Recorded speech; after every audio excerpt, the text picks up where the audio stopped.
Faut-il craindre le pire? Le pays est-il en danger? Sa souveraineté est-elle menacée?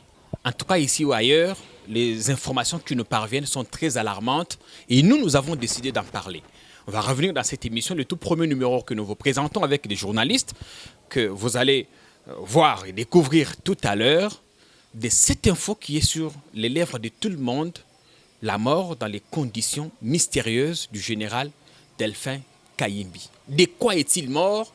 Les éléments qui nous parviennent sont contradictoires les uns des autres et nous allons tenter de creuser, de fouiner davantage pour comprendre le non-dit du dit. Bienvenue à tous à cette émission, un tout premier numéro. Vous allez constater notre premier casting.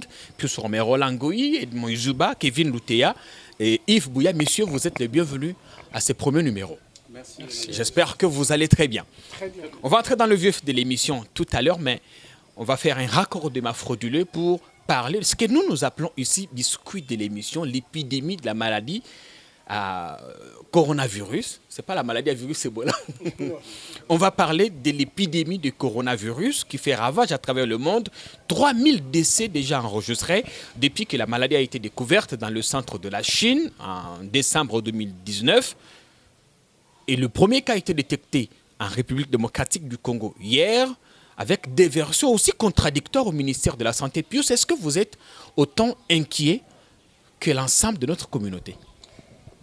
Trop inquiet, puisque depuis 15 mois, la République démocratique du Congo ne vit que des amateurs au sommet de l'État qui donnent des chiffres contradictoires, qui ne sont pas encore imprégnés réellement des données sanitaires, hygiéniques, et se précipitent à annoncer le fait.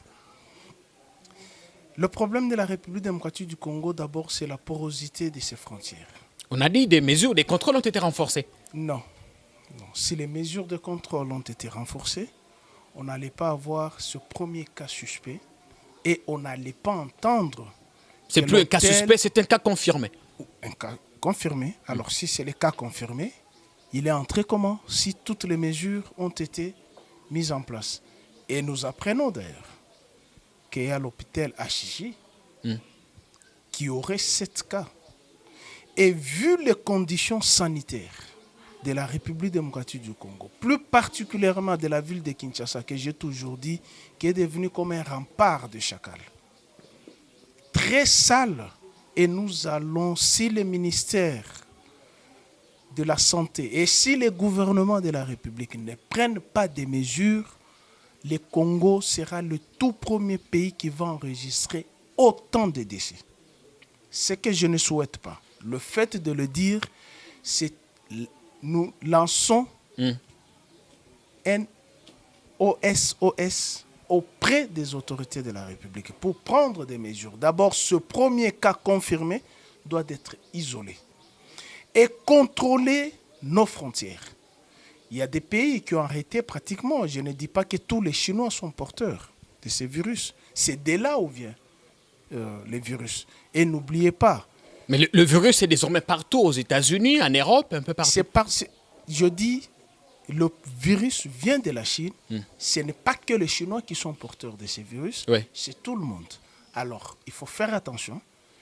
Moi, je pense qu'au niveau de l'aéroport, d'abord, des aéroports, pas de l'aéroport international d'Indjili, plusieurs aéroports, il faut qu'on redouble les mesures de sécurité. Parce que les cas de la République démocratique du Congo, ça sera un cas atypique du fait d'abord que le pays est tellement sale que les virus risquent de se propager et on risque de compter le nombre de morts. Merci Pius pour cette entrée très alarmante. Edmond Izuba va prendre la parole. Edmond, est-ce qu'il faut craindre le pire et comment a-t-on pu laisser ces sujets congolais résidant en France traverser nos frontières alors qu'il y a, ou qu'on nous a dit, que des mesures, des contrôles ont été renforcés au niveau des portes d'entrée et des sorties du pays? Merci beaucoup pour cette question, Jean-Pierre. On pouvait poser la même question en France. Comment les cas ont été trouvés en France, chez eux à la maison ou dans un hôpital? Voilà. Sauf que la RDC nous a miroité, le gouvernement principalement, pour nous dire, voilà, les mesures ont été prises. Mais en réalité, il n'y avait aucune mesure. Rien n'a été fait. À l'intérieur du pays, n'en parlons pas. Moi, j'ai des nouvelles. J'ai enquêté hier. Côté Ituri, le va-et-vient qui se font au niveau du Rwanda, ainsi de suite. Il n'y a rien du tout. Donc, le gouvernement qui était alerté par les signaux lancés par l'OMS, l'Organisation mondiale de la santé, s'attardait à prendre toutes les mesures nécessaires. La preuve en est qu'aujourd'hui... Ça voudrait dire que avec la découverte de ces cas, le gouvernement a été pris des cours. Absolument. C'est ça, moi j'ai dit, nous ne savons même pas où est logé le premier cas de coronavirus. On le sait, on va parler dans l'émission. Pourtant, le gouvernement nous a dit qu'il y avait un centre qui a été placé à Kinkole et les centres en quarantaine que personne n'a vu jusque-là. Il y a aussi un problème sérieux du point de vue économique parce que coronavirus vient détruire les tissus économiques d'un pays. Nous avons vu des coupes budgétaires qui se font dans le monde entier. La Chine qui a déboursé au-delà de plus de 4 milliards pour construire le centre en quarantaine. Aujourd'hui, ce sont des efforts de la Chine qui permettent à ce qu'il y ait beaucoup de cas guéris dans les centres de mise en quarantaine. Mais aussi, en France, aux États-Unis, on parle de plus de 3 milliards de dollars pour sécuriser l'épidémie. En tout cas, ce n'est pas les 15 millions de dollars que va décaisser l'OMS qui va sauver la RDC. Non, pas du tout. Donc, nous avons déjà des très sérieux problèmes du côté des recettes, du côté des mobilisations de recettes. On sort déjà d'Ebola qui nous a coûté énormément. Absolument, malgré qu'il y a eu des appuis ça et là. Mais voilà, un autre virus qui vient de remplacer un autre parce que c'était le même jour qu'on célébrait la fin de l'épidémie d'Ebola à Béni. Qu'on découvre le coronavirus. Mais il faut que la parole tourne. Ça veut dire, Edmond, comme une alternance épidémiologique qui s'est faite en République démocratique du Congo. Est-ce que ça voudrait dire que le gouvernement nous a bernés et qu'il n'a pas été suffisamment responsable par rapport aux alertes données? Non, ça veut dire que le gouvernement n'a pas pris au sérieux les menaces mondiales de cette épidémie. Alors aujourd'hui, ça vient de nous arriver. Nous attendons voir combien le gouvernement va mettre pour contrecarrer cette épidémie.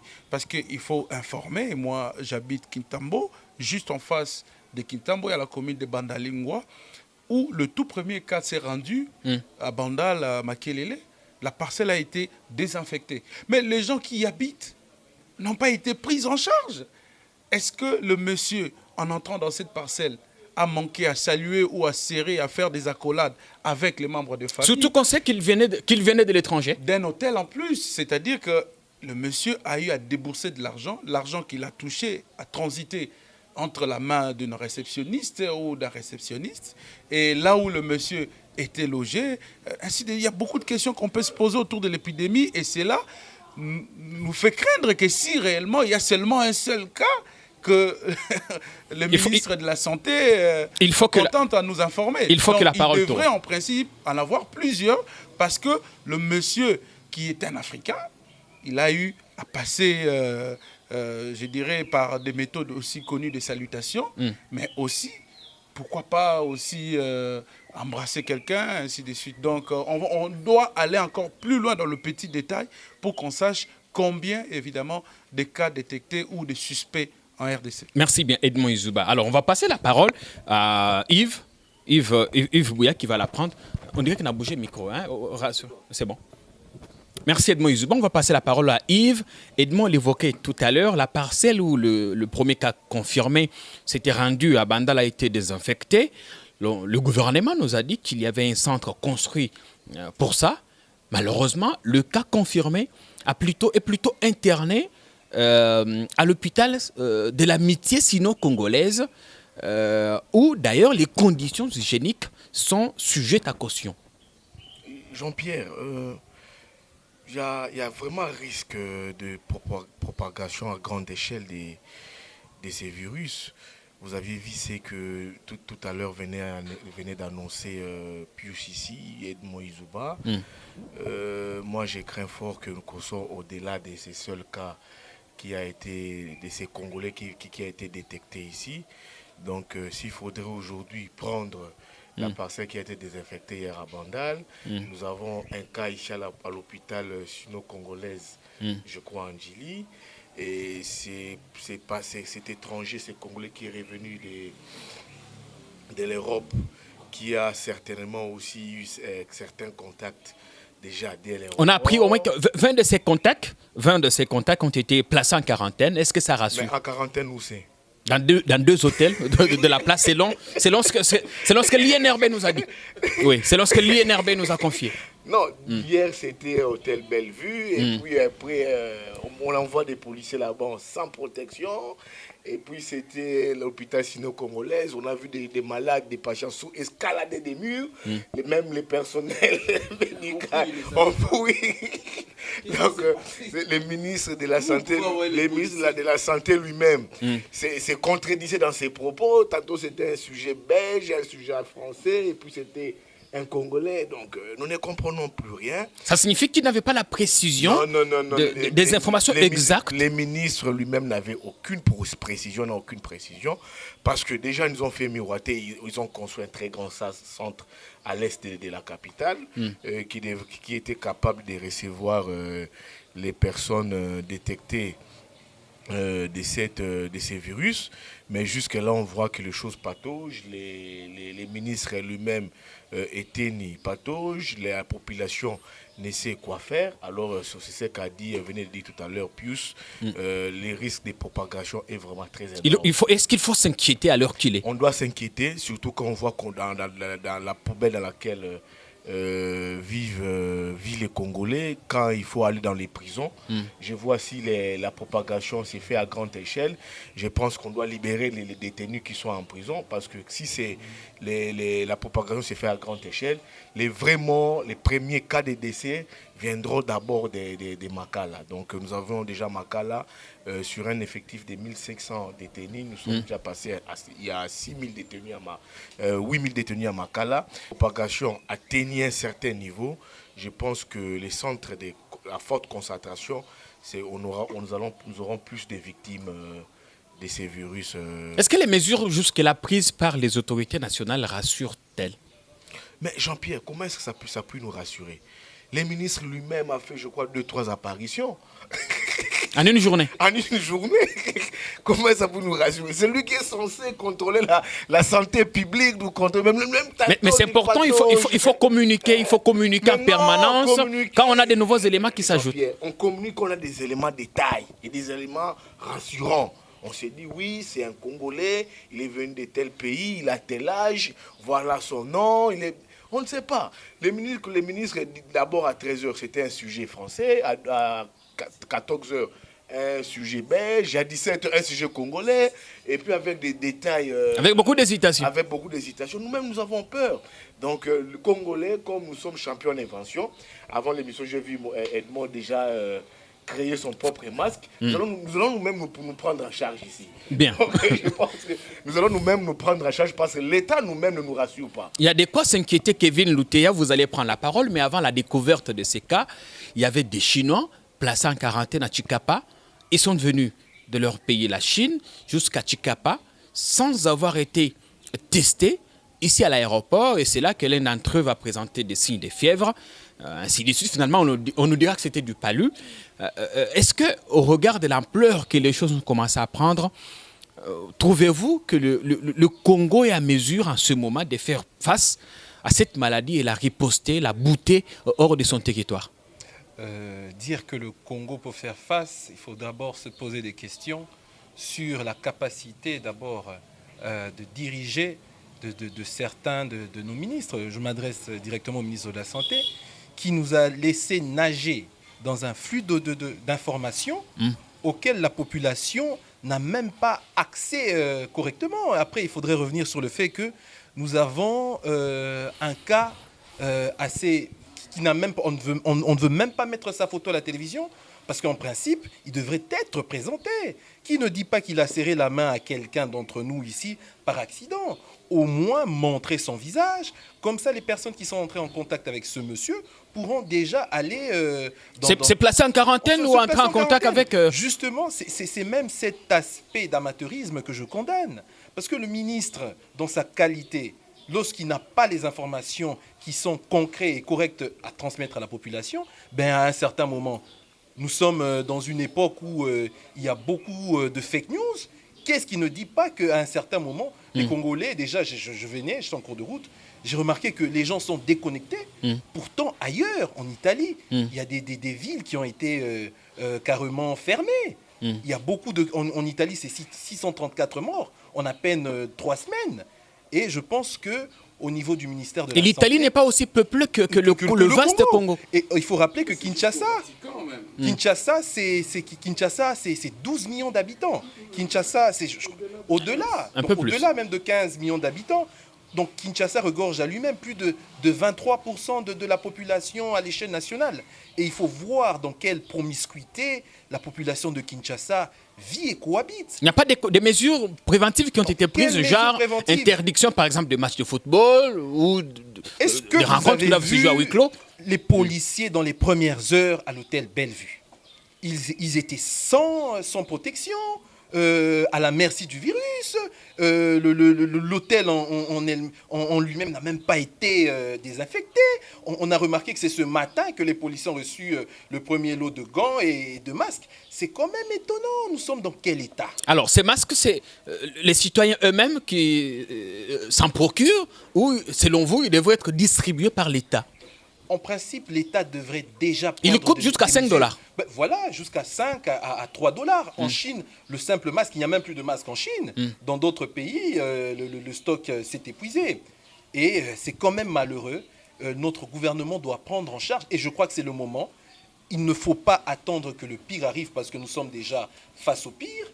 Nous montrer au moins la photo du monsieur, que nous sachions, voilà, c'est le monsieur tel. Et comme ça, tout le monde va se prendre en charge. Alors, Pius, vous avez quelque chose à ajouter parce qu'il faudrait qu'on passe à la deuxième thématique. Il y a quelque chose à ajouter. Il a parlé de la responsabilité de l'État congolais. Lorsqu'il y a une épidémie qui se déclare, c'est sous la responsabilité de l'État congolais. La population ne peut pas acheter de masques. Le ministère de la Santé devait en distribuer gratuitement, puisque c'est une épidémie. Et une épidémie et une pandémie sont sous la responsabilité de l'État congolais. Je voulais faire une marche en arrière puisque Edmond a parlé des retombées économiques. Je pense que je ne fais pas une mauvaise publicité de cet hôtel, mais je ne crois pas que cet hôtel aura des clients. Au vu de ce qui a été présenté, il y a eu un cas suspect, confirmé, et les militaires qui étaient là étaient à la merci de tout le monde. Donc, il y aura des camps militaires qui risquent d'être... Allez-y comprendre comment sont nos camps. C'est en plein centre-ville. Donc, le Congo est à la merci de la mort. Là, je fais maintenant la rétrospection de ce qui a été dit dans la Bible. Je ne veux pas... Qu'est-ce qui a été dit? Parce que la Bible est aussi vaste que l'océan. Mais vers la fin, ce n'est pas encore la fin. Vous entendrez des douleurs.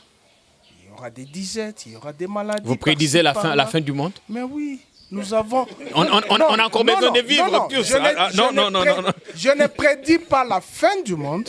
Je ne prédis pas la fin du monde. J'annonce tout simplement ce qui a été dit, puisque nous venons de vivre un espace d'une année ou de 2 ans. Nous avons vécu combien d'épidémies? Grippe aviaire, Ebola, coronavirus. Ça doit nous interpeller. Et il y a eu un cas qui avait été cité à Kolwezi. J'atterris, je me souviens, il y a un monsieur, j'ai l'audio avec moi, qui avait fait appel à l'honorable député provincial de Lubudi, Dédé Ilungaleng. Lui dit, il y a un Chinois qui est enfermé dans une toilette ici.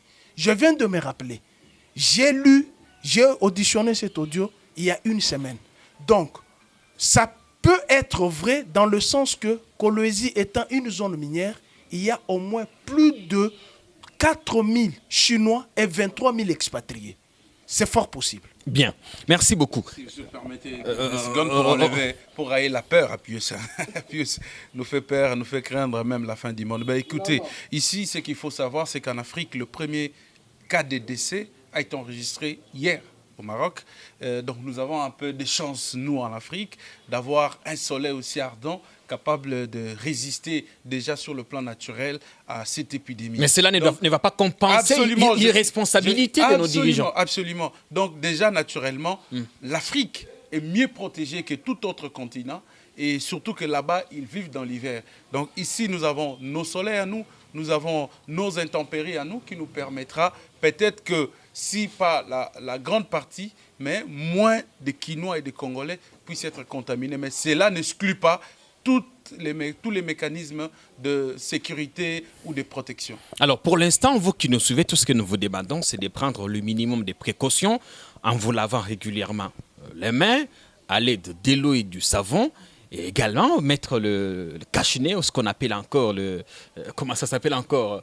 masque, mais aussi tousser, éviter des attroupements et ainsi de suite. Voilà, le reste, le ministère de la Santé va faire son travail. Qu'est-ce qui est arrivé au général Delphin Kayimbi? La question taraude les esprits des plus d'un, d'autant plus que les premiers éléments d'enquête qui nous parviennent sont aussi contradictoires les uns des autres. Tantôt ce serait de la strangulation, tantôt ce serait du suicide. Rien ne rassure alors qu'on a l'impression que la grogne monte. Nous allons tenter de comprendre dans cette émission ce qui est arrivé à celui qui, jusqu'avant sa mort, patronnait le service secret au sein de l'armée. Plus on va prendre la parole en premier. Est-ce que vous avez suivi les éléments du dernier Conseil des ministres et la mise au point du porte-parole du président qui semblait, si vous l'avez suivi, contredire ce que le porte-parole du gouvernement avait annoncé 2 jours plus tôt? Je continue à dire que le Congo souffre de l'amateurisme dans la gestion de la République. Je continue à le dire. C'est la voix pour qu'on vous entende beaucoup mieux. Je dis ceci. Le Congo, mon pays, souffre de l'amateurisme dans sa gestion au sommet de l'État. On ne peut pas prendre la mort d'un chef d'état-major d'une armée à la légère comme ça. À la légère, on ne peut pas le prendre à la légère. Tantôt on nous dit estrangulation, tantôt pendaison, tantôt il s'est empoisonné, tantôt il est mort par crise cardiaque. La question qu'il faut se poser, comment, s'il y a eu pendaison, comment la RFI a été informée qu'il y a eu décès d'un général en République démocratique du Congo? Première interview avec son épouse. Ce n'est pas l'épouse qui a appelé la RFI, c'est la RFI qui a appelé l'épouse. Mais RFI à la recherche des informations, qu'est-ce que vous voulez? Non, s'il y a information, c'est moi qui ai perdu. J'appelle le média pour annoncer, voici ce qui se passe. Qu'est-ce que vous insinuez? J'insinue que la RFI connaît que c'est un crime d'État. Il y a crime d'État. Ah, vous appelez ça crime d'État? C'est un crime d'État, il ne faut pas se voiler la face, il y a crime d'État. Les messieurs détenaient le renseignement de l'État. Il faut se le dire. En vérité, c'est notre pays qui souffre. Le bandit des États-Unis sont en train de mettre notre chef de l'État. Vous allez être... Je ne serai pas tendre. S'il vous plaît, il faut être tendre plus. Je ne serai pas tendre. Cette émission est suivie par Je ne serai pas tendre. Des gens sérieux. Je ne serai pas tendre. Ce que je dis, c'est une vérité. Les États-Unis ont un plan macabre contre la République démocratique du Congo. Vous avez entendu les bandits de Colin Powers. Et l'autre ici, c'est qui les vieux qui cherchent tout le temps à mettre le pays... Peter Pham ou... Il n'y a pas Peter Pan, l'autre là, qui... Non, pas un maire, qui avait fait l'interview avec notre confrère Marius Munga. Cohen. Herman Cohen. Il en a dit. Dans 2 ans, vous n'allez pas entendre parler de Kabila. La cible, c'est Kabila. Comme on n'arrive pas à l'atteindre, il faut couper l'arbre au pied.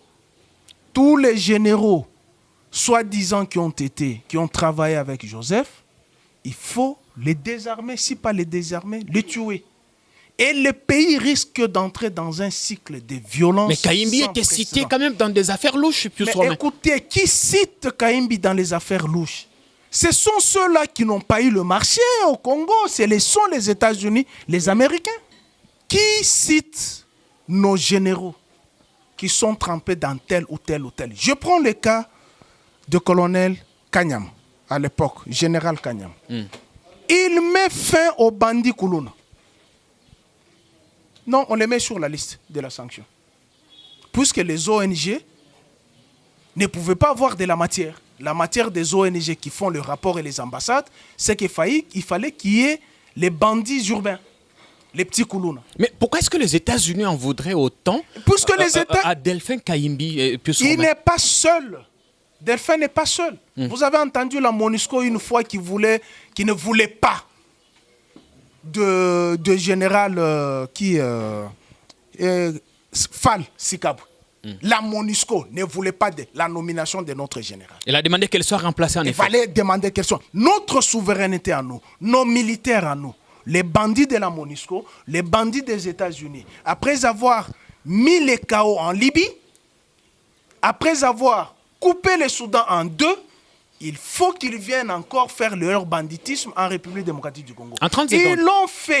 Ils l'ont fait en créant l'insécurité à l'Est pour piller les matières premières. Pourquoi? Parce que nos minéraux à nous ont un enjeu économique très important dans l'industrie aéronautique. Ces matières ne se trouvent qu'en République démocratique du Congo. Avec l'esprit capitaliste, le capitalisme, c'est le banditisme. Il faut voler, il faut piller, il faut tuer. En 30 secondes plus, Romain, est-ce que notre souveraineté est en danger? Elle est menacée. Et la porte d'ouverture, c'est la présidence de la République. Comment le président de la République peut annoncer dans un conseil de ministres que le général qui détenait le renseignement militaire s'est pendu? Sur base des informations qu'il avait reçues. Comment la RFI a eu l'information sitôt la mort du général? Et on l'a désarmé. Toute sa garde était désarmée. La veille de sa mort. La veille de sa mort. Il faut que la parole tourne. Pour quelle raison? Pour quelle raison il a été désarmé? Acceptez que la parole tourne. Vous qui nous suivez sur Internet, vous allez réagir au numéro qui est affiché. Il a été dégradé. On dégrade un général après avoir prouvé sa culpabilité et devant caméra. On enlève les galons. Est-ce que le fait de l'auditionner, qu'il aurait donné les informations, peut permettre à ce qu'il soit dégradé et doit permettre à ce que sa garde lui soit retirée? Crime d'État. Premier crime d'État de Félix-Antoine Tshilombo. Vous allez accorder la parole, le micro, à Edmond Yuzouba. Je répète, pour vous qui nous suivez ici ou ailleurs, vous allez réagir. Et de temps en temps, nous répondrons à vos réactions. Et Edmond Yuzouba, est-ce que un auteur disait qu'il n'aimait pas les coïncidences? Est-ce qu'il y a eu mauvaise coïncidence dans ce qui s'est passé dans l'affaire Kayimbi? Une semaine plus tôt, il est interpellé à l'aéroport, empêché de voyager. Auditionné, verbalisé, dégradé, dégarni. Ensuite, retrouvé mort. Est-ce qu'il y a eu mauvaise coïncidence dans ce qui s'est passé? Merci beaucoup de la question, Jean-Pierre. Vous savez, en criminologie, on pose la principale question de savoir à qui profitent les crimes. Oui. Je poserai également cette question: à qui profitent les crimes, la mort de Delphin Kayimbi? Delphin Kayimbi était en pleine audition. Il était auditionné par les conseils supérieurs de la sécurité. Les conseils supérieurs de la sécurité, un service attitré. Je le confirme, c'est un service attitré. Conseil supérieur ou Conseil national de sécurité? Conseil supérieur de la sécurité. Son dossier était géré par le Conseil supérieur de la sécurité. Il a été auditionné pour la première fois. Pour la deuxième fois, on a jugé bon que lui soit ravi sa sécurité, la garde, mais pas tout. Et puis subitement, voilà, c'est la mort. Voilà, c'est la crise cardiaque d'après sa femme, qui n'est pas infirmière ni docteur. Et puis après, c'est la mort par strangulation, parce qu'on a découvert les traces sur son corps. C'est ce que le président a dit. Oui, ensuite, il va se dédire. Pas se dédire, strangulation. C'est-à-dire, on retrouve des traces sur ton corps. Mais pendaison peut être la suite d'une strangulation. Non. En tout cas, ce n'est pas la même chose. Strangulation, ça pourrait être... S'il vous plaît, plus, quelqu'un peut se pendre. Oui. Et puis après, on le dépose à terre. On va retrouver les traces sur son corps. Est-ce que Dans un premier cas, Oui, on c'est quand même parlera- chez lui. C'est quand même chez Strangulation, lui. ça veut dire des traces. Bien, ok. Strangulation, c'est l'étouffement de S'il la vous gorge. plaît. Pius, s'il vous plaît, vous n'avez pas la S'il vous parole. plaît. Allons Oui, à étouffement de la l'hypothèse. gorge, ça- Allons ça a à quelle l'hypothèse. différence avec la pendaison? Edmond, allons à l'hypothèse où Moi, je dirais- monsieur Kayimbi s'est pendu. A-t-on trouvé une corde sur lui?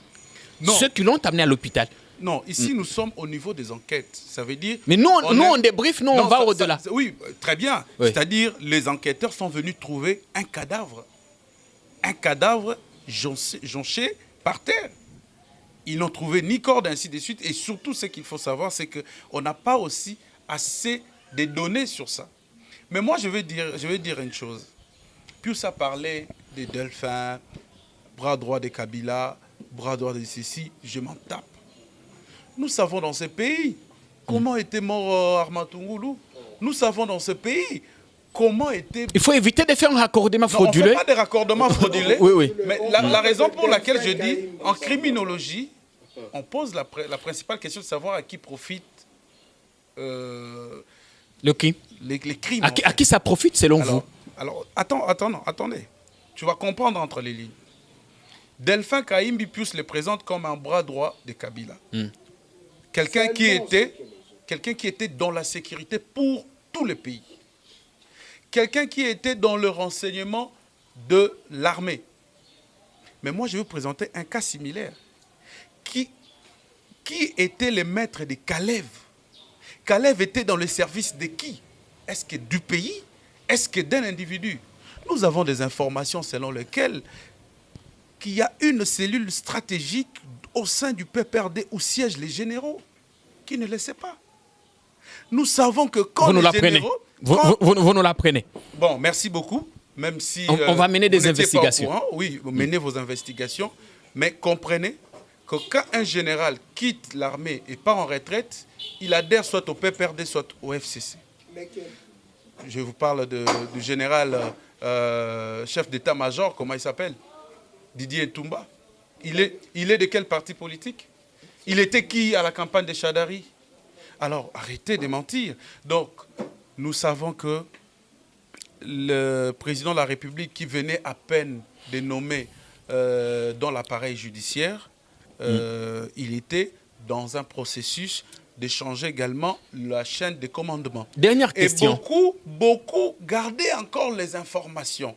Parce que le chef de l'État s'est plaint en disant que le général Delphin Kayimbi avait mis, par sa propre initiative, le chef de l'État et ses 30 collaborateurs sur écoute. Le Delphin Kayimbi quittait la RDC pour aller acheter des matériels d'enregistrement en Afrique du Sud. Ce sont des informations avancées par le chef de l'État. Le président de la République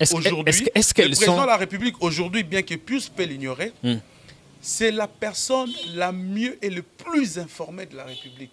Et dans l'armée, et du côté civil, et sur le plan diplomatique. Mais donc alors, le président de la République, c'est lui le réservoir de toutes les informations de la République. Oui. Donc il n'appartient pas à un secondes. individu, journaliste ou quiconque venir, voilà, le président de la République nous a induit en erreur. Attention. Qui l'informe? En 30 secondes. Attendez. Edmond. Donc, le président de la République est Mais le informé. président, attendez, le Il président est même informé des cargaisons d'armes qui quittent d'autres pays. Donc, je vous dis qu'il y avait un agenda Permettez caché. que je vous relance. Mais le président dit qu'il a souhaité, sur initiative de la MONUSCO, qui va mener les enquêtes, c'est dit urbi et orbi au Conseil des ministres, rapporté par le porte-parole.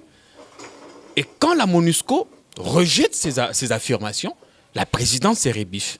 Non. Là encore, le président est le mieux informé de nous Non, tous. vous parlez de la rectification que le porte-parole du président de la République a faite avant-hier. Mais écoutez, il a été dit dans le compte. Moi, j'ai suivi ce rapport, le compte rendu de David Jolio Makelele, que les enquêtes vont se poursuivre à l'initiative de la MONUSCO. Qui ne les a jamais initiés. Non, écoutez, Jean-Pierre. C'est-à-dire que le président a fait Écoutez. dire à la MONUSCO ce qu'elle n'a jamais été ou ce qu'elle ne fait pas. Non, écoutez, la MONUSCO rectifie Oui. en disant que nous n'avons pris aucune initiative, mais nous gérons la technique et la logistique. Non, nous apportons. Est-ce qu'on peut dire, à l'heure qu'il est, que la MONUSCO a contredit le président de la République? Jamais, Jean-Pierre. C'est pourtant ce que s'est passé. Je vais vous montrer la nuance. En fait, c'est de manière stratégique. Quand la MONUSCO dit que nous occupons de la technique et de la logistique. La technique, ça veut dire quoi? C'est l'expertise. La logistique, ça veut dire quoi? C'est le matériel. Donc, quelle est cette enquête qui ne résorbe pas les aspects expertise et les aspects techniques? La MONUSCO a dit qu'elle n'a pas pris l'initiative, contrairement à ce que le président a affirmé. Ça veut dire que les informations qui ont été données par le compte rendu fait par Jolino Makelele, c'était des informations brutes. Mais quand on a rectifié, rien n'a changé. Si, il y a quelque chose qui a changé. Les informations sont restées comme telles. Ça veut dire que, non, ne vous en faites pas, il ne s'agit pas là d'un rétropédalage. Ça veut dire que les faits sont restés. Vous savez que le compte rendu du Conseil des ministres ne passe pas sans qu'il ait été validé par le président, le Premier ministre, y compris le DIRCA. Voilà pourquoi je dis c'est des manières stratégiques qu'on a fait. Parce qu'il s'agissait de l'armée, il faut que la parole tourne. On secret certaines informations. Je veux maintenant atterrir. S'il vous plaît. Je veux maintenant atterrir en disant ceci. Jean-Pierre, tu sais qu'il y a eu un mort auquel on n'a pas fait trop de bruit. C'est le décès de Léon Lukaku. Le monsieur a été entendu le même jour que Kalev pour avoir livré les informations à Kalev, un ancien patron de l'ANR. Le monsieur a été considéré comme une top au sein des services de renseignement. Et quels étaient les services de Kalev? C'était d'aller où le chef de l'État passait pour avoir les informations ou les résidus de son passage. Comprenez entre les lignes, vous répondrez à cette question, à qui profitent les crimes? Et nous aurons voulu que le chef, nous aurons voulu que le chef chargé des renseignements de l'armée ne meure pas. Attendez. Qu'il livre à la nation toutes les informations qu'il détient. Comment faisait Kalev? C'est-à-dire, le président va aux États-Unis, Kalev va aussi à la Maison-Blanche, s'est renseigné. Comment il faisait? Ne t'en fais pas. Il a été longtemps dans le renseignement. Il sait comment prendre les informations. Il faut que la parole tourne. Le président de la République a été alerté, pas dans le pays, mais par ses amis, ses homologues chefs d'État. Donc voilà. Yves, vous allez prendre la parole. Kevin Lutea, vous gardez votre patience, vous allez la voir. Mais avant sa suspension, enfin, le jour de sa suspension, on a vu des hauts responsables diplomatiques américains sabler le champagne. Ils ont tuté, félicitant l'action de Félix Tshisekedi. Je vous repose la même question. Est-ce qu'il y a eu une mauvaise coïncidence dans ce qui est arrivé? Interpellation à l'aéroport, interdiction de voyager, audition au CNS ou au Service supérieur de sécurité, puis décès dans les conditions tout aussi mystérieuses. Non, Jean-Pierre, nous devons bien analyser ce que nous disons ici.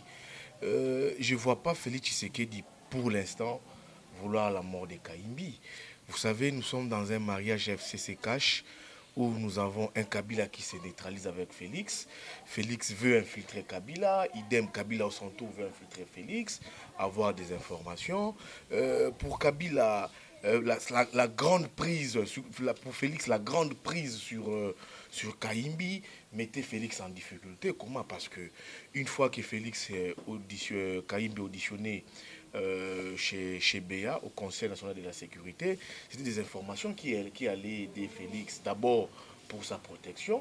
Déjà, quand il parle de sa protection, vous avez vu Félix, rapprochez votre micro. Vous aviez vu Félix d'abord faire ses grands ballets autour de lui, de sa garde rapprochée. Et il les a même chargés des tenues. Ils ont maintenant une tenue appropriée. Et quand vous prenez maintenant la suite de la garde républicaine... Tenue appropriée ou une autre tenue? Non, ils ont une autre tenue. Voilà. Ça crée une différence entre eux et la garde républicaine laissée par Kabila. Cela a été Faut pas les décidé. suivre. Non. Le fait déjà qu'il n'y ait pas de micro...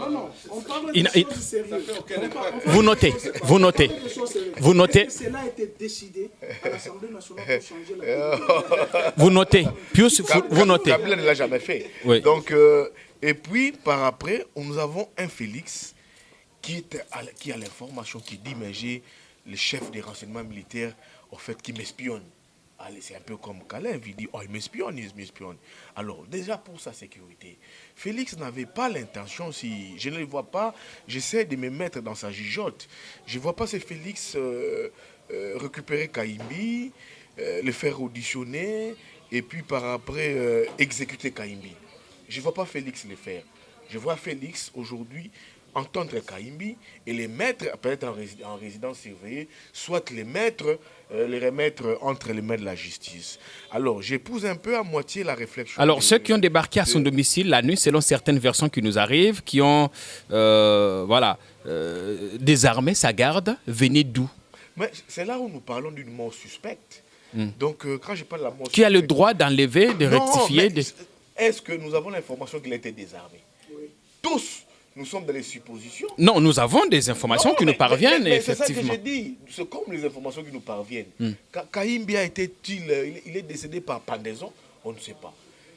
On peut donner une autre aspect. Allons à l'hypothèse où il est décédé par pendaison, parce que c'est du moins la dernière information donnée par la présidence. Jean-Pierre, c'est une mort suspecte. Tous nous sommes dans un monde de réflexion. Il y a des bribes d'informations. Il y a des, pas des bribes, mais des informations qui... Là, on ne sait pas, jusqu'à preuve du contraire, où est décédé Kaimbi. Chez lui à la maison. Oh, mais c'est toi qui l'as dit. Sa femme, tantôt, il y a une prétendue fille qui dit « Mon père a voulu se faire pendre. » Et tantôt, c'est pas... La famille a démenti. La famille a démenti ça. Il a été démilitarisé, il n'a pas eu des militaires. Moi, je trouve que c'est une mort suspecte. Cette mort ne profite pas à Félix Tshisekedi aujourd'hui. Pourquoi ça ne profite pas à Félix Tshisekedi? Kaimbi a travaillé pour quelqu'un. C'est M. Joseph Kabila Kabange.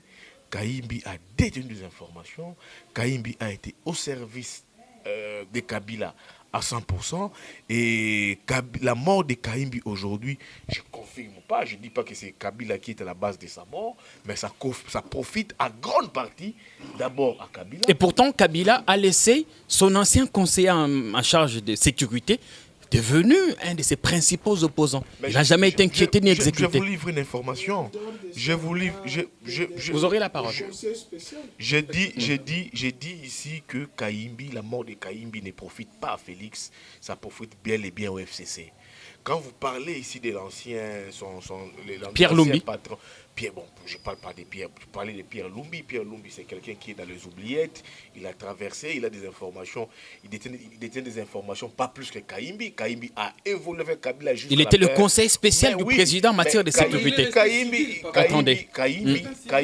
Tout est centralisé quand même à la présidence. Kaimbi a poursuivi avec Kabila jusqu'à la fin de son mandat. Pierre Lumbi a partagé une partie du mandat de Kabila.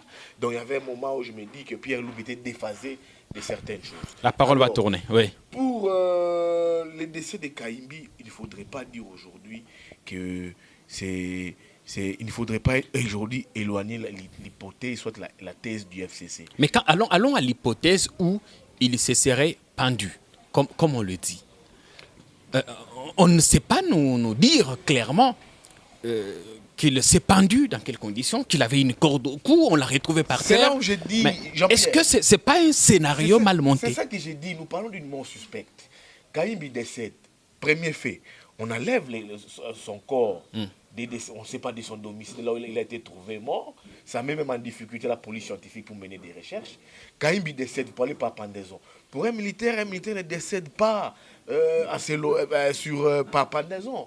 Un militaire trouve la mort soit sur un champ de tir, soit en pleine guerre, et soit à la limite, tu peux se loger une balle à la tête. Alors ça signifie que le président n'a pas dit la vérité. C'est tout un processus pour un militaire de se pendre. Analysons maintenant l'hypothèse. J'en viens, c'est tout un processus pour un militaire. D'abord, le temps pour lui d'arranger la corde, de placer les petits tabourets, de mettre la corde autour de son cou et bousculer les petits tabourets, et le temps qui suivent, les 4 minutes avant qu'il puisse rendre l'arme. C'est très atroce. C'est très atroce pour un militaire, même quand le président dit, là je suis très contre avec les présidents, l'affaire a été remise entre les mains de l'armée. Les présidents ne devraient pas anticiper les conclusions militaires. Bien qu'il soit la première personne la mieux informée, il devait laisser d'abord l'armée poursuivre avec les conclusions. Quand le président dit qu'il est mort par pendaison, il perd déjà la substance de ces enquêtes que mènent les... Ça signifie que le président essaie d'orienter les enquêteurs. Le président devrait à la limite se taire, laisser les enquêtes aboutir. Maintenant, vous voyez, il y a une guerre larvée, si il faut dire, une guerre de com entre lui et la MONUSCO. La MONUSCO peut-être n'avait pas été saisie de l'affaire. Non, l'affaire est entre les mains de la MONUSCO. Il y a vraiment une guerre de com aujourd'hui entre lui et la MONUSCO. Yves Bouya, merci. Kevin, Kaimbi s'est pendu. Kevin, vous allez prendre la parole. Allons à l'hypothèse où Kaimbi s'est suicidé. ces militaires de 38 ou 51 ans, selon les versions qui nous arrivent, en a vu des vertes et des pas mûres. Lui est-il arrivé un moment de ne pas résister? A-t-il cédé à la pression? Et comment vous jugez les sorties médiatiques du président par rapport aux enquêtes qui sont en cours? Tout d'abord, je commence par présenter les condoléances à la famille du général Delphin Kaimbi qui est attristé de constater d'un maquillage de communication qui émane d'un chef de l'État à la limite, je serais dans le négatif, j'aurais dit bipolaire, mais nous sommes face à une situation où il y a l'amalgame. Il faut rappeler ici que Delphin Kaimbi s'est engagé dans l'armée, pas pour Kabila, mais pour la République démocratique du Congo. Delphin Kaimbi... Vous ne posez pas de questions, s'il vous plaît, vous n'êtes pas mon co-présentateur. Delphin Kaimbi, il y a même une photo avec... S'il vous plaît. Je reviens. S'il vous plaît. Il y a une photo qui montre Delphin Kaimbi avec Joseph Kabila, jeune âge, dans l'armée. Et pendant que Delphin Kaimbi s'est engagé dans l'armée, M. Félix-Antoine Tshisekedi ne connaissait pas encore le parfum de la politique et de la sécurité. Aujourd'hui, il est président de la République. Il y a des responsabilités qu'il doit apprendre. En une année, c'est quand même assez inquiétant de voir qu'il y a la presse étrangère, que moi j'ai l'habitude de qualifier de presse bavarde, qui ne connaît rien des réalités du pays, qui va aller même à déclarer que Delphin Kaimbi sabotait les œuvres de la MONUSCO. Revenons à la réalité. Delphin Kaimbi, en sa qualité de chargé de renseignement au sein de l'armée, Oui. il a le secret d'État. Il faudrait rappeler que dans ce pays, on a connu déjà 2 coups d'État. 2 coups d'État dans quelles circonstances? Où les impérialistes, justement, nous ont emmenés dans des situations où le Congolais est arrivé à perdre confiance en lui. Au moment même où les choses devraient décoller, le Congolais va s'en prendre à son propre frère pour des intérêts étrangers. Regardez le comportement de monsieur Mike Hammer et de Peter Pham. Il s'appelle Tekemena maintenant, depuis qu'il est en Boujima, et qu'on l'a vu avec la première dame. Un ambassadeur totalement dans la dérive, sans contrôle de la diplomatie, qui va même montrer sa joie dans l'arrestation du chargé de renseignement militaire d'un pays auquel il est envoyé justement pour gérer les affaires diplomatiques. Il y a quelque part l'implication des impérialistes. Parce que c'est tellement rare. Vous voyez le luxe que Peter Pham se donne. Il se donne en spectacle. Mais quand Yves dit que le décès mystérieux de Kaimbi ne profite pas à Tshisekedi, ça voudrait dire qu'il profite à quelqu'un d'autre. Mais justement, aux impérialistes, et il faudrait encore aller plus loin. Qui est Delphin Kaimbi? Delphin Kaimbi a mis en mal les plans machiavéliques de la balkanisation de ce pays. Il faudrait saluer sa bravoure aujourd'hui. Et je pense que c'est quand même triste que le président de la République, je pense qu'il n'avait pas le président de la République n'avait pas maîtrise de l'homme en face de lui. Aujourd'hui, il est à la merci de qui? Il ne faudrait pas rappeler que la sécurité de ce pays est tellement fragile que M. Kabila a échappé à plus de 30 coups d'État. Il a tenu pour que ce pays tienne comme ça. Je ne veux pas parler du bien de M. Kabila parce qu'aujourd'hui, il a eu à faire ce qu'il a pu faire. Mais revenons aux conditions de la mort de Delphin Kaimbi. RFI, avec quelle rapidité, RFI va appeler 10 minutes après que les faits soient passés. Et après, il faudrait rappeler que Delphin Kaimbi se voit désarmé la nuit. On lui impose une garde qu'il ne connaît pas, avec qui il ne prend pas langue. Et le matin, il se réveille et à 10h, il est mort. On va nous dire qu'il... Non, avant qu'il se pende, parce que justement, le président de la République va entrer dans des amalgames. Il va dire qu'il y a eu strangulation. Donc strangulation, il se fait lui-même enquêteur. C'est quand même spécial de voir qu'un président de la République est aussi omnipotent, omniprésent, omniscient dans la vie même des chargés de sécurité. Mais il peut commenter quand même. Il peut commenter ou informer l'opinion. Voilà où il y a l'amalgame. On revient sur la qualité de l'homme d'État. Un homme d'État ne prend pas langage à tout bout de champ. Ce sont des informations sensibles. Il faut rappeler au président de la République qu'il y a des structures bien établies pour diligenter des enquêtes. Bien. Je reviens rapidement. Vous atterrissez. J'atterris. On nous parle d'une certaine pendaison. Delphin Kayimbi militaire qui a connu la brousse, qui a connu la guerre, qui a connu les situations les plus macabres que certaines personnes aujourd'hui qui roulent carrosse ne connaissent pas.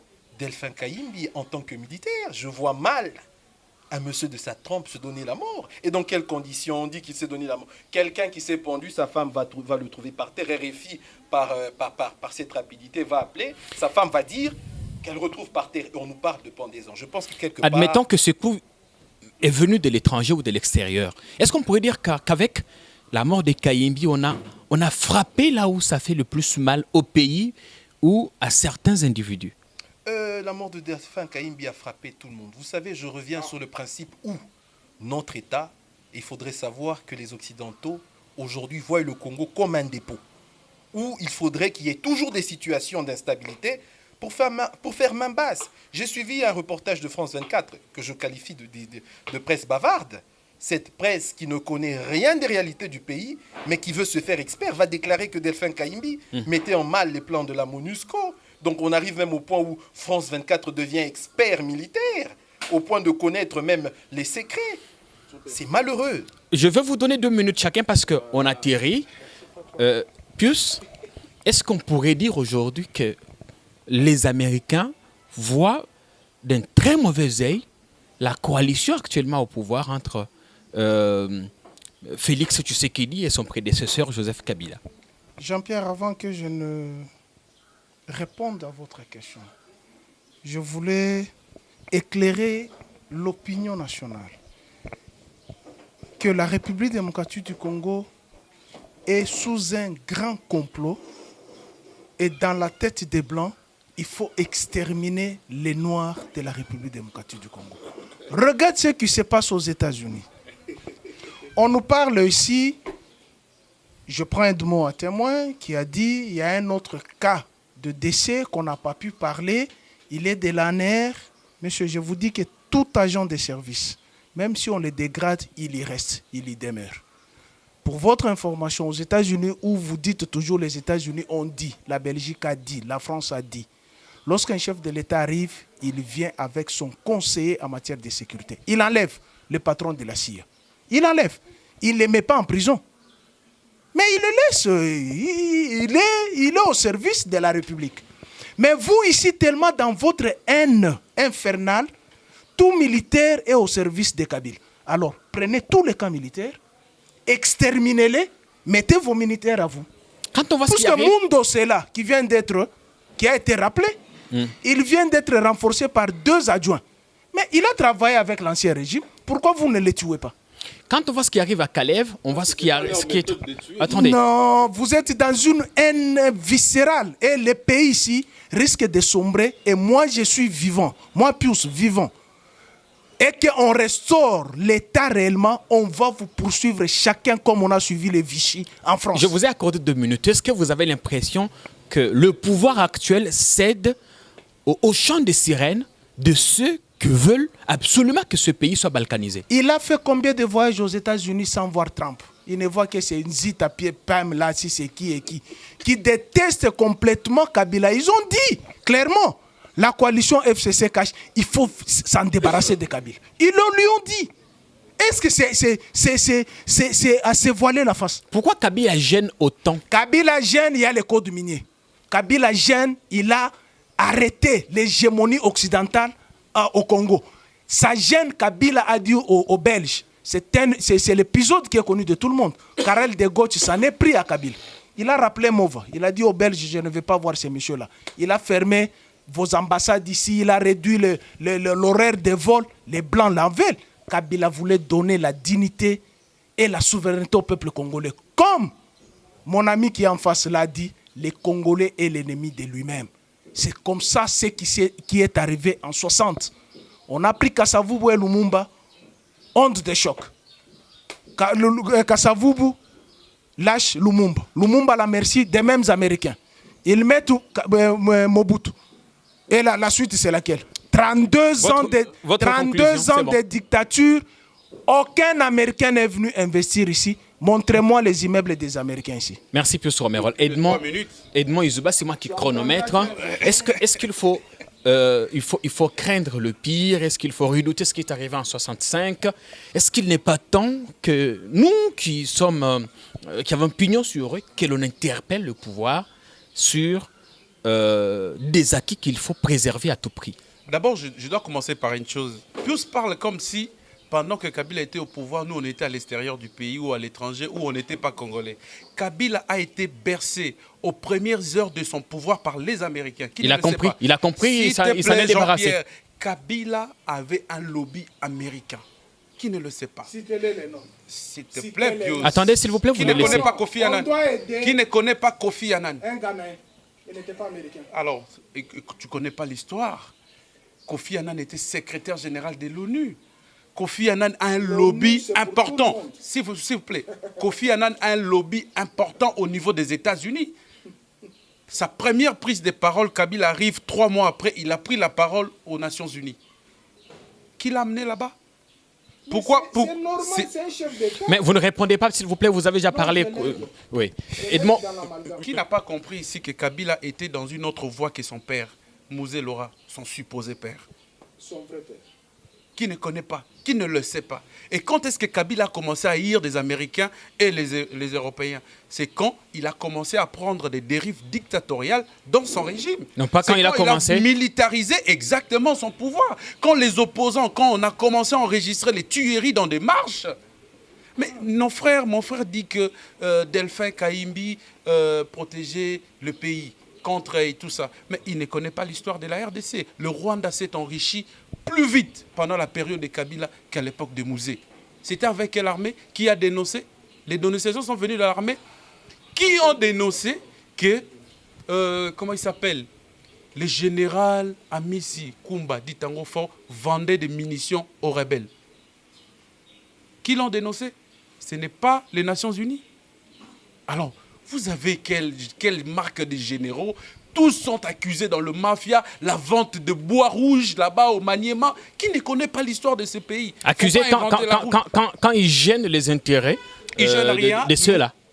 Jean-Pierre, vous pouvez me dire avec combien gagne le général Amissi Kumba Ditango Fort pour qu'il gagne en un temps record des immeubles qu'il a à Kinshasa et ailleurs. Qu'on ne sait pas prouver. Qu'on ne sait pas prouver.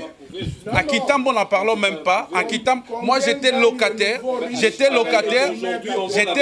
à Kitambo sur, je donne même l'avenue, j'étais locataire à Kitambo sur l'avenue Maïndombe dans une des parcelles de Tango Fort. Vous avez vu les papiers Ne vous en faites pas. D'accord. Ne vous en faites pas, nous savons comment ça se passe. La parole va tourner parce que Jean-Pierre Kayembe, que personne ne vous trompe, le proche de Kabila, les généraux qu'il cite, qu'il nous invente ici, comme si c'était des gens qui ont protégé l'intégrité. C'était des gens qui faisaient des copes dans l'armée, qui détournaient même des rations, même les frais des militaires qui sont au front. Je vais dire une chose. Félix Tshisekedi est dans un chemin, ou dans un schéma, de vouloir remplacer toute la chaîne de commandement. sans expérience? Ça doit... Oh, ben, quelle expérience voulez-vous? Quelle expérience? Nous avons des militaires qui ont travaillé avec Mobutu. Nous avons des militaires qui ont travaillé avec le Mouzé, qui ont été écartés. Okay. Nous savons de quelle manière. On va clôturer l'émission. J'aimerais également qu'on puisse savoir, parce qu'on continue de jaser sur la mort d'un général, mais tant d'autres, s'il vous plaît. On évolue, non, s'il vous plaît. On continue. Mais Attendez, moi je parle. attendez. On continue de jaser sur la mort d'un général. J'ai même vu le PPRD en faire un communiqué, une déclaration. La communauté katangaise qui ne pleure pas pour les cas d'Edi Kapen qui est en prison, qui fait des déclarations pour défendre Kaimbi. Mais on oublie Mamadou Ndala qui a fait la déclaration quand Mamadou Ndala était décédé. Le général Baouma, les gens qui sont morts au front. Les gens l'ont pleuré. Les gens qui sont morts au front. Merci. J'apprends ici que le Rwanda s'est enrichi plus vite du temps de Joseph que du temps de Mouzé. Faisons la logique des choses. Nous avons étudié la logique et la philosophie. Kabila détesté par les Américains, bras droit du Rwanda, les Rwandais, bras droit de Kabila. Vous trouvez ça normal? J'apprends ici que non, par le reportage de France 24. Non, laisse-moi. J'apprends par le reportage de France 24. Delphin Kaimbi, il gênait les actions de la MONUSCO. Qui oublie que la MONUSCO a fait entrer les Chebabs et les islamistes? Qui oublie que les véhicules de la MONUSCO ont été interceptés avec le minerai? Qui oublie que la MONUSCO vendait les armes? Qui oublie que la population de Beni s'en est pris aux installations de la MONUSCO? Qui oublie que nous, ici à Kinshasa, à Kingabwa, on a brûlé les installations de la MONUSCO?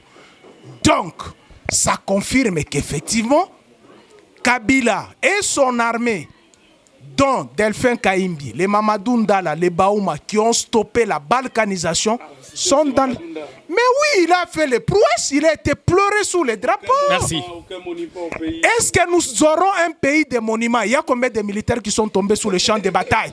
Donc, tout militaire qui tombe, on doit ériger un monument.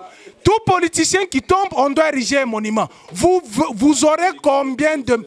Je parle, et d'ailleurs, en parlant avec toute responsabilité pour vous dire que votre haine et votre irréflexion et votre déraisonnement va mettre ce pays à feu. Merci Pius Romain. En parlant d'ailleurs des monuments, il y en a un qui est en construction à l'Ancélé, le monument d'Étienne Tshisekedi, 6 millions de fonds publics déboursés, les travaux toujours inachevés. Là encore, on va dire que c'est l'autre camp. Yves, vous avez le temps pour votre conclusion en 2 minutes et demie. J'aimerais dire ici à Pius Roland et à mon ami Kevin, qui cesse d'exalter Kabila. Nous sommes les nationalistes. Non. Kabila n'a jamais prouvé son nationalisme au Congolais. Il ne l'a jamais prouvé, mais vous voulez, toi qui es Congolais, tu veux le prouver. Vous vous prélassez donc, des élections qu'il a organisées avec les forces du Congo. Sous Kabila, je vais argumenter et je vais vous mettre mal. Jean-Pierre. s'il vous plaît. Sous Kabila a géré ce pays pendant 18 années. Il est parti, regarde les niveaux dans lesquels il a laissé ces pays. Il l'a trouvé dans quelles conditions? Écoutez. Éparpillé, républicaine. Si Kabila il a réunifié. Écoutez, si Kabila aimait ces pays, il allait en 5 ans, sortir ces pays du gouffre. Il récupère les pays du gouffre. Il enterre les pays. Il trouve un pays divisé, il le réunifie quand même et fait organiser les élections. Pas la volonté mais ça, c'est l'histoire, c'est des faits. Jean-Pierre, vous embrouillez nos enfants.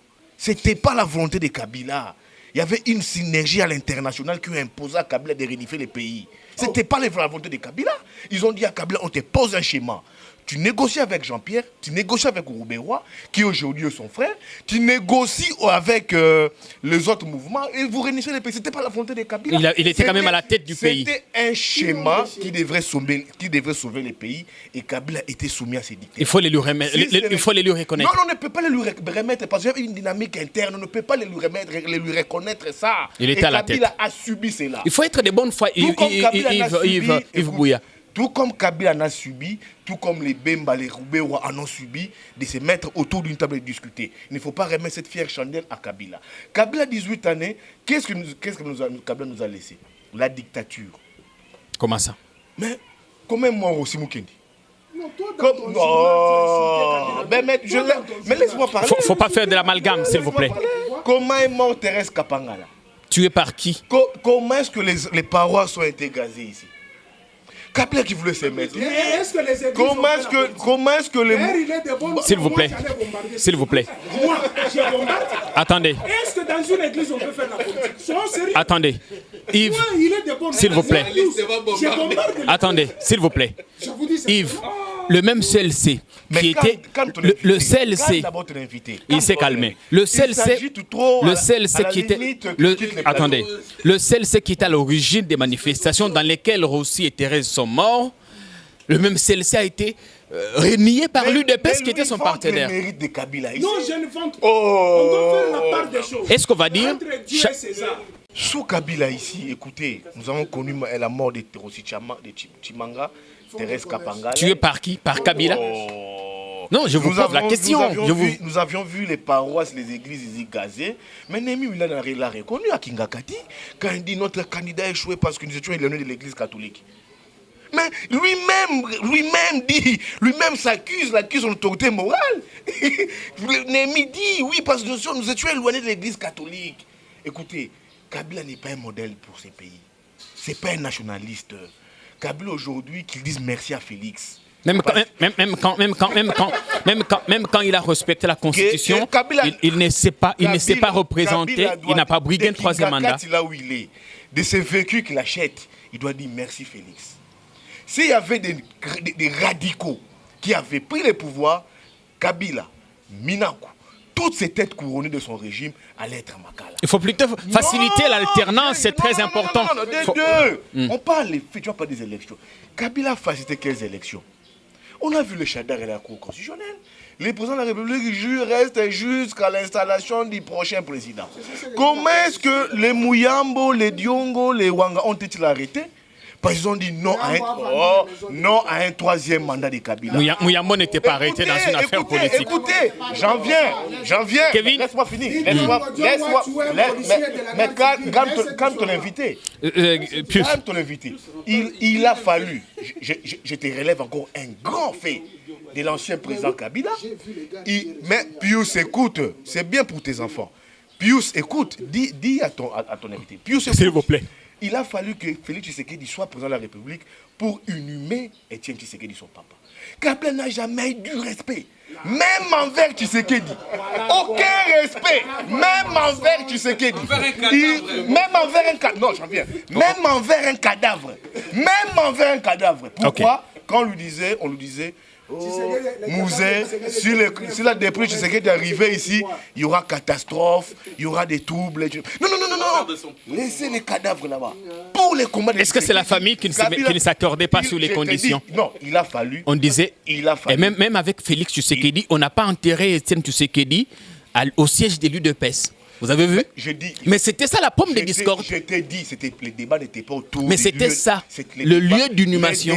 Les débats n'étaient pas autour du lieu de l'inhumation. En fait, c'était ça la véritable pomme des discordes. Les gens de Kabila se faisaient des gens dans la tête, ils disaient, si la dépouille du Sphinx arrivait, j'allais perdre mon pouvoir. On a pourtant laissé Tshisekedi faire un grand meeting ici au stade des Martyrs. Kevin, il fallait quand même. Kevin Luteya. Tshisekedi s'était imposé pour ces meetings. Mais où étions-nous pour les meetings des autres opposants? On a fini avec vous. À chaque fois qu'il y avait un meeting, merci, on voyait Kevin. Des policiers, des militaires jouer au football pendant des heures et des heures. Kevin, ta conclusion. C'est ça un régime à suivre, c'est une idole à suivre. Donnez-la. Pius, quitte ces camps-là, rejoins-nous, il faut quitter ces camps-là. Kevin, vous avez 3 minutes comme vos prédécesseurs. S'il vous plaît, écoutons Kevin. Je constate qu'il y a des gens qui sont arrivés au pouvoir avec comme projet de société Kabila. Je pense que ça, il faudrait déjà applaudir à Joseph Kabila qu'il a fait de certains politiques son projet de société. Mais il faudrait il faudrait revenir à l'histoire. Je pense que mes co-débatteurs ne maîtrisent pas l'hypoco qui est l'histoire politique du Congo. Kabila, il arrive au pouvoir. Une semaine, son père, d'abord il faudrait revenir aux faits. Mouzé Laurent Désiré Kabila qui meurt dans des circonstances assez atroces. Il y a 1 semaine, 2 semaines, Étienne Tshisekedi était vivant. Il n'y a personne qui s'est levé pour prendre le pouvoir. Ils étaient tous dans leurs petites chaussures pour attendre une situation qui devrait venir de l'extérieur. Non, mais Joseph Kabila a pris son courage. Il arrive face à des gens qui se disent nationalistes. S'il vous plaît, c'est sa conclusion. Il ne faut pas le perturber, s'il vous plaît. Par patriotisme. J'arrive, s'il vous plaît. Edmond, s'il vous plaît, vous n'avez pas la parole. Vous gêne visiblement la vérité. La vérité fait mal. Respectez les règles de l'émission. S'il vous plaît. Je ne suis pas son co-débatteur. S'il vous plaît. Joseph Kabila arrive, il trouve un vide de constitution, un désordre laissé par même Étienne Tshisekedi qui à l'époque a fouillé. Il s'est dit non, je vais observer la situation de loin, je vais voir ce qui se passe. Kabila, par son courage patriotique, il prend le courage d'organiser dans ce pays des élections, de ramener des rebelles autour d'une table pour faire des véritables politiciens. Avec ce n'était pas une imposition de l'extérieur comme Yves l'a dit. Une imposition qui va imposer à un monsieur comme Jean-Pierre Mbemba qui a défenestré la Centrafrique. J'arrive, s'il vous plaît, j'ai la parole. On sait voir aujourd'hui qu'il y a un vide. Un vide à quel niveau? D'expérience au niveau même de l'État. lorsque vous voyez, lorsque j'arrive à une gratuité qu'il faut se poser la question parce qu'aujourd'hui... Vous avez 3 minutes pour votre conclusion. Pour revenir... Kabila dictateur. Kabila, comment voulez-vous qu'une personne soit dictateur lorsqu'elle accepte d'être dérangée dans son propre mandat avec des rumeurs? Aujourd'hui, s'il faut rappeler, Rossi Mukendi et Leteras Kapangala sont morts à cause des rumeurs. Joseph Kabila n'avait jamais dit qu'il voulait faire son 3e mandat. Ils sont tous morts à cause des rumeurs, fomentés dans des laboratoires quelque part. Les élections, Kabila ne s'est jamais prononcé sur un 3e mandat. Kabila a été haï dans ce pays par procuration. Aujourd'hui, les personnes qui sont au pouvoir sont incapables de gérer correctement le pays dans un tâtonnement. À l'UNITUN, les gens ont réclamé qu'il revienne. Voilà, c'est encore un début. Ce sont des étudiants, c'est les futurs dirigeants de demain qui sont en train de réclamer le retour de celui qui a fait des opposants son projet de société. On a vu les images. S'il vous plaît, on a vu les images. Non, aujourd'hui, on sait voir que Joseph Kabila, il est totalement aimé par nos très chers anciens opposants qui se disent, qui ne jurent et qui ne prient que par Kabila. C'est quand même malheureux. On a fini. On a fini. Non, on a vu la parole, s'il vous plaît. Jean-Pierre, s'il vous plaît. Jean-Pierre, s'il vous plaît. Non. Jean-Pierre, on a fini. Jean-Pierre, s'il vous plaît. Respectons les règles. Je prends 30 secondes. 30 secondes. Vous voyez ce que vous allez créer? Non, laissez-moi désannoncer. Je prends 30 secondes. Laissez-moi désannoncer. Si vous parlez, on va couper au montage. Attendez. Mais, messieurs, vous qui nous dirigez, on a un seul point en commun, le Congo. Le Congo est le seul bien précieux que nous avons. Il ne faut pas l'hypothéquer pour vos intérêts politiques. Cette émission est terminée. Je vous retrouve la semaine prochaine pour un nouveau numéro. D'ici là, portez-vous bien. À très vite. Merci, messieurs les invités. On se retrouve très prochainement donc. Merci beaucoup.